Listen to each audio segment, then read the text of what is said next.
Урок номер 1. Lesson number 1. Introduction to Russian Sounds. Welcome to your first online lesson in the series of Russian language for beginners. Меня зовут Konstantin. My name is Konstantin. And these lessons are meant for those who just beginning to learn Russian. I teach a class in Boston, and I use these video lessons to supplement my classroom experience. However, if you don't live in Boston, I do encourage you to find a teacher or a tutor in your area, and he or she is welcome to use these video lessons to supplement your classroom experience. However, if you don't have a teacher, this slow-paced introduction to the basic level of Russian language can be used as a self-study guide, or you're welcome to contact me, and I'll be more than happy to answer your questions.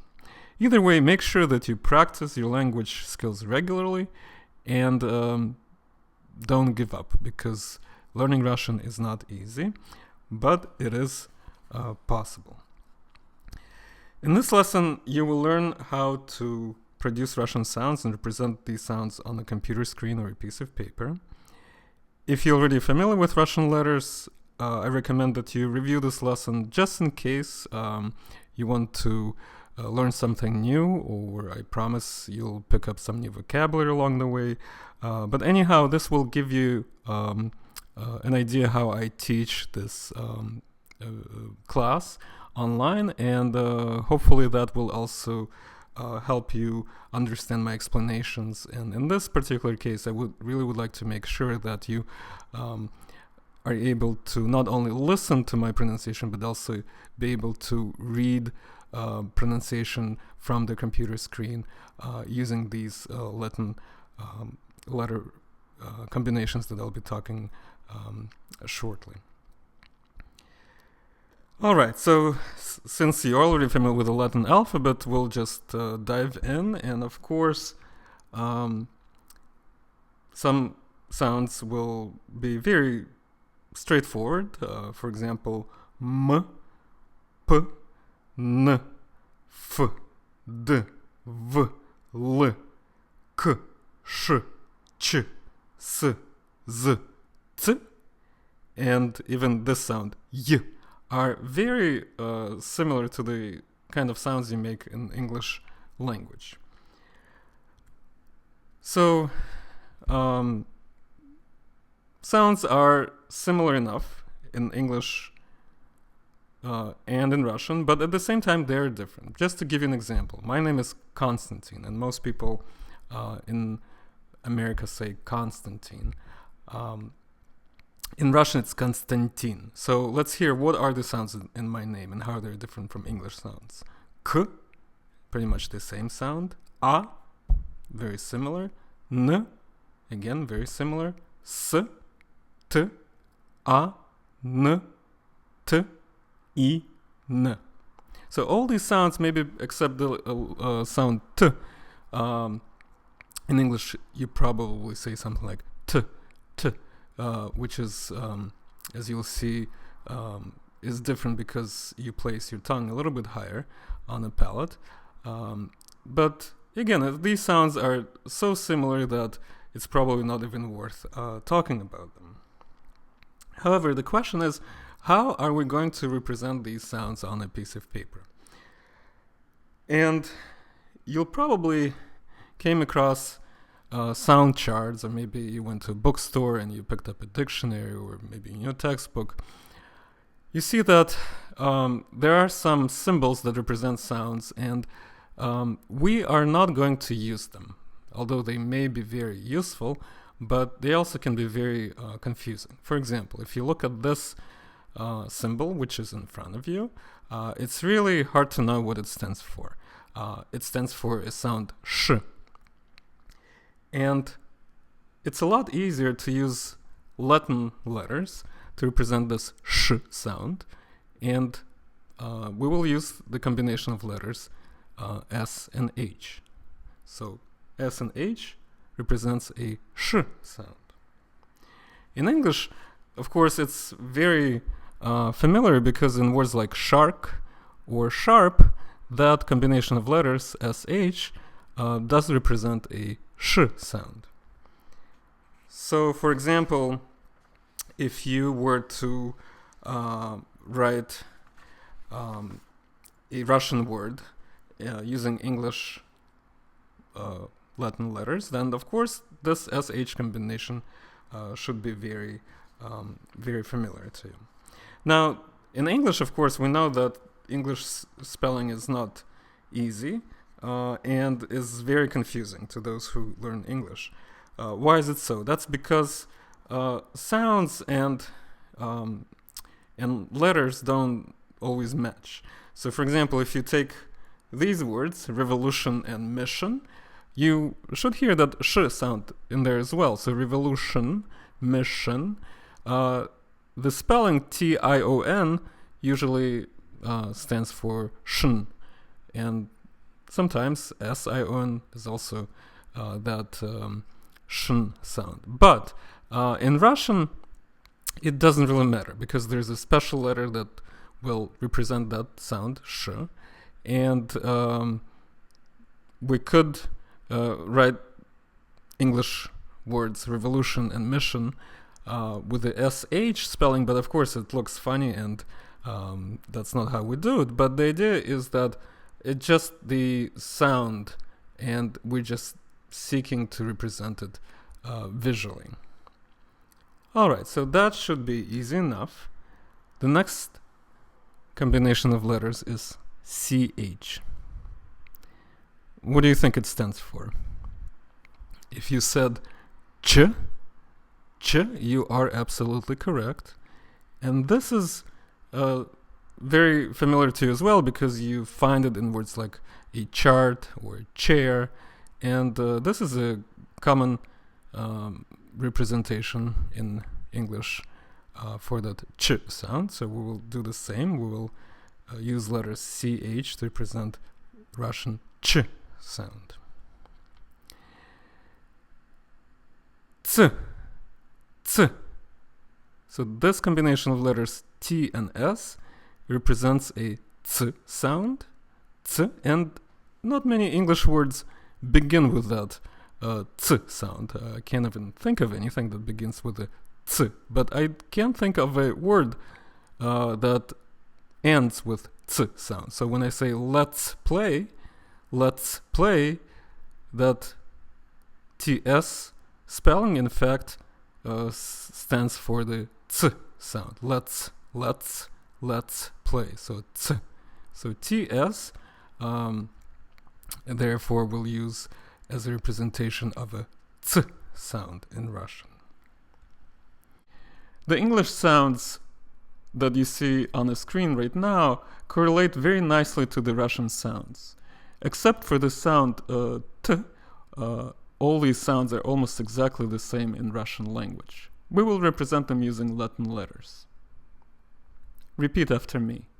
M, N, L, P, B, D, V, F, K, S, Z. Very good. Now the sound Y, which also exists in the Russian language, is a little tricky. In English sound charts, it's often represented by the letter J. This can be confusing because it's not a J sound. Since in English we have words like yo-yo, yogurt, boy, toy, it is more intuitive to represent the Y sound with the letter Y. After all, we spell yogurt with an I, not a J, and we spell boy with the letter Y as well, B-O-Y, not B-O-J. In some textbooks and on the internet, you will come across both representations, Y and J, but we will use the letter Y, and if you do come across the letter J, just substitute with the letter Y, and it should all make sense to you. Also, you will come across sounds like ya and ye, which also have that y sound in there, and we will also represent it with the letter Y. Let's stop for a moment, take a minute to review these sounds and their representations. Can you find a sh sound in there? Can you find a y sound in there? Can you find b sound? How about n? That should be pretty easy. Remember that the symbol Y always represents the y sound. If you got that, let's take a look at some other sounds. The sounds that we just went over are similar to the English sounds, but not exactly. Don't worry if your pronunciation is not perfect. You will get a chance to perfect your pronunciation as you keep practicing. The English sound T is equivalent to the Russian sound T.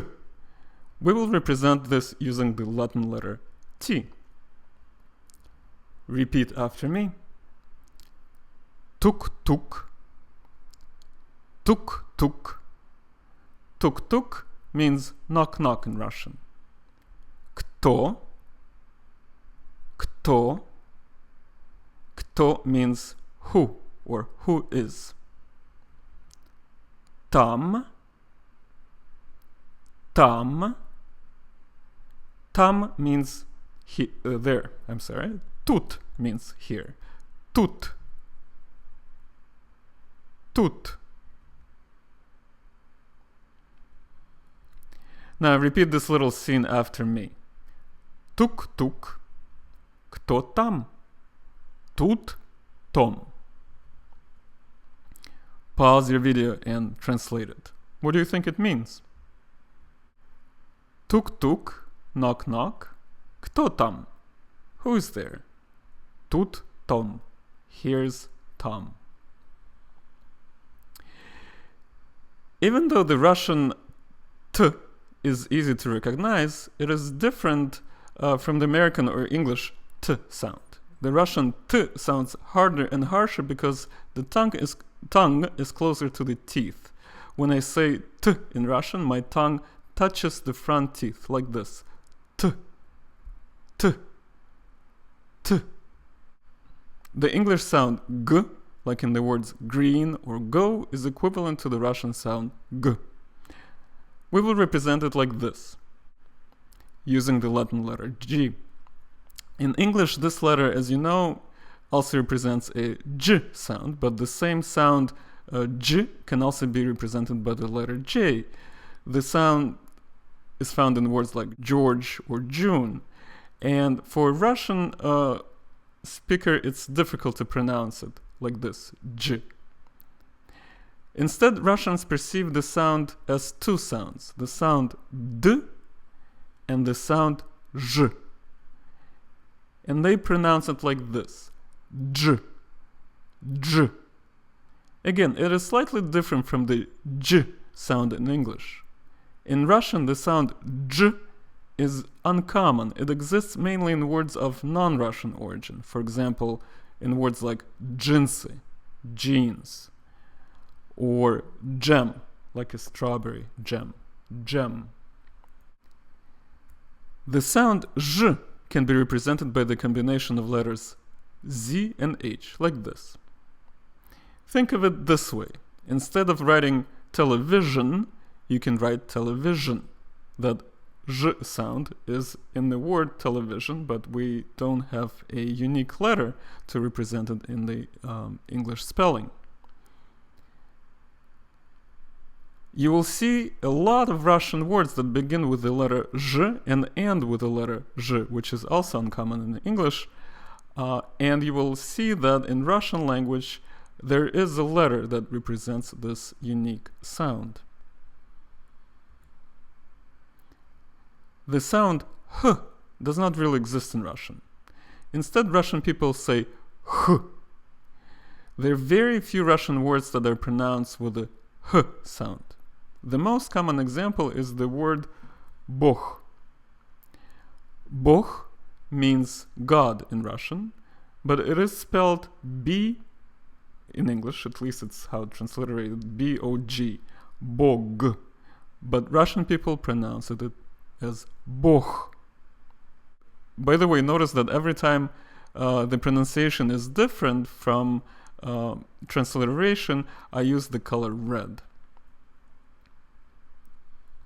When Russian people speak in English, they often pronounce h as h. A Russian person would say how instead of how. In order to emphasize this unique pronunciation, we use the combination of letters K and H, as I've already mentioned. Can you imitate a Russian accent? Try saying honey or het with a Russian accent.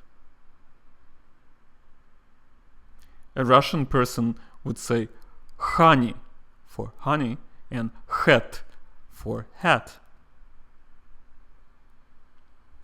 What about the sound r? Does it exist in Russian language?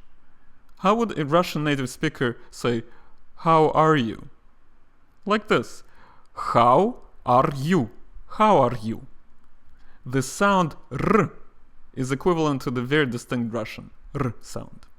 I grew up in the Soviet Union in the 1980s, and as children we loved watching American or British movies from the Cold War era, where Russian American actors representing Russians spoke like this. I am Russian. And who is he? Is he an American spy? So again, you hear that h sound and r sound in there. Now, of course, the rolling r also exists in other languages. In Russian, it doesn't have to be emphasized. You can just say r. Говорить. To speak. Я говорю по-русски. Я говорю по-русски. I speak Russian. If you want to say and try saying it, I speak Russian. Я говорю по-русски. Repeat after me. Я говорю по-русски. So that r letter is not r, but it's not r. It's somewhere in between. R. And you don't need to really roll your tongue in order to sound Russian. But do try to say it like this. R, not r. There's a unique word in Russian that means that the person who speaks in Russian and is using the r sound, people say that he or she, and the Russian word is картавить. Картавить. It means that the person, really from a Russian point of view, has a speech defect. Lenin, the Russian revolutionary founder of the Soviet Union, pronounced the Russian word revolution, революция, like this. Революция. Many parents bring their child to speech therapy to correct this pronunciation. You don't have to worry about it too much, because from the Russian point of view, a foreign accent is not a speech defect, but is simply an American or English accent. However, if you want to speak like a Russian, do try to say r. Okay, it's time to stop and give you a chance to go over this lesson if you feel like it. If you feel confident that you got it, then you can move on to the next lesson.